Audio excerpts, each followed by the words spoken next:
আসসালামু আলাইকুম। আমরা অ্যান্ড্রয়েড স্টুডিওতে যে আগে সুইচ কেস ইউজ করতাম বিভিন্ন রকম কন্ডিশন অ্যাপ্লাইয়ের ক্ষেত্রে, মানে কন্ডিশন বলতে যদি কোনো জায়গায় ক্লিক করতাম সেটাতে যে আইডিটা থাকতো সেই আইডির সাথে যদি কন্ডিশনের মানে সুইচ কেসের আইডি মিল হতো তাহলে কেসের ভিতরে যেই কোডটুকু থাকতো সেইটুকু কাজ করতো।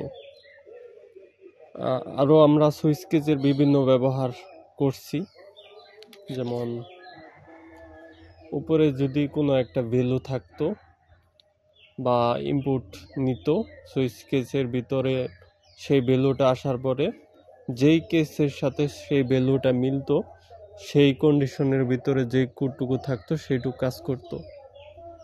কিন্তু বর্তমান লেটেস্ট অ্যান্ড্রয়েড স্টুডিওতে আমরা দেখতে পাচ্ছি যে প্লাগইন আপডেট হওয়ার পরে সুইচ কেসে বর্তমানে আর কাজ করতেছে না।